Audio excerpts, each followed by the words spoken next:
Yesterday, wag-shoot ko ako. Shoot po siya. Cute kasi siya. Who's in love, and I'm cringy.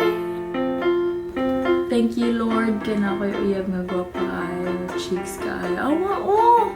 Awa ba? Awa. Who's in love? I'm in love, and I'm cringy. Kaya ba, di ko ganahan og corporate nga setting gani. So what is corporate setting? Ay, di ko kayo corporate ba ni, pero di ko ganahan nga matrap ko sa usa ka box. Like, office, and then dira ako magpuyo whole day, mag-work ko dira, and then do whatever tasks there is to do.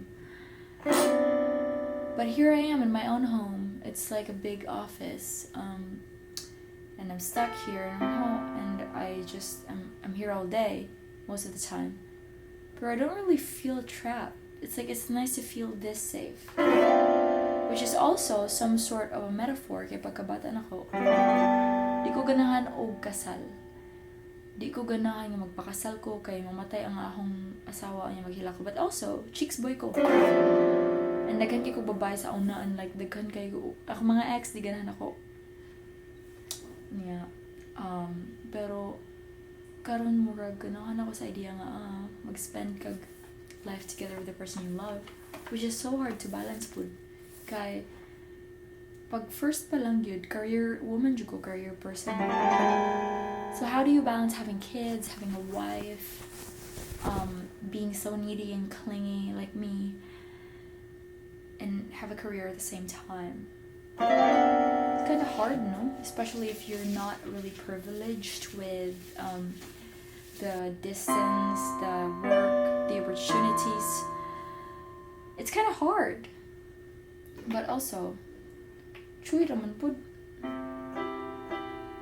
I do believe nga daghan gihapon og time sa kalibutan bisan mo say sila nga life is short.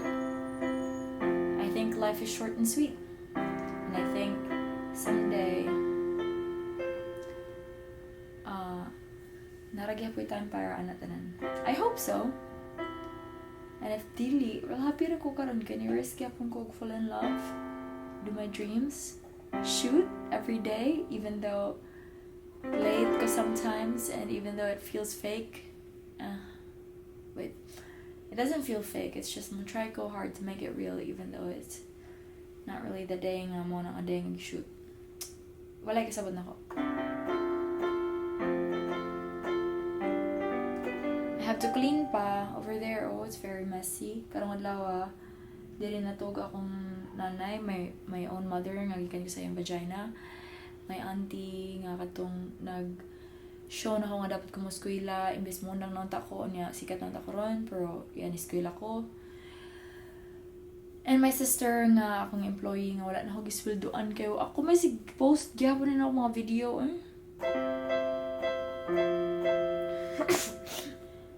Mahadlok ra ba ko criticism?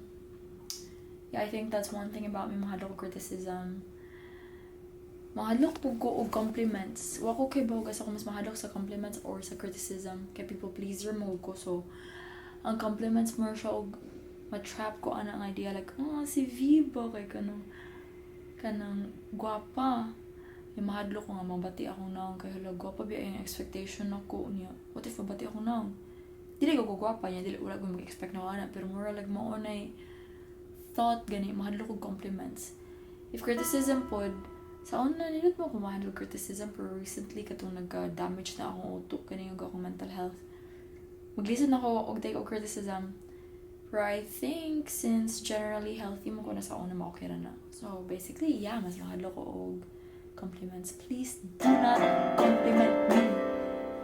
Also, daghan kay kog sin sa world. So if masikat ko niya, ma-cancel ko tungod na weird mo na. Okay, mo-admit ako daan mga daghan kay kog sala sa kalibutan. Dili ko perfect. Yung ako kibago si good qualities na ako. Ningon akong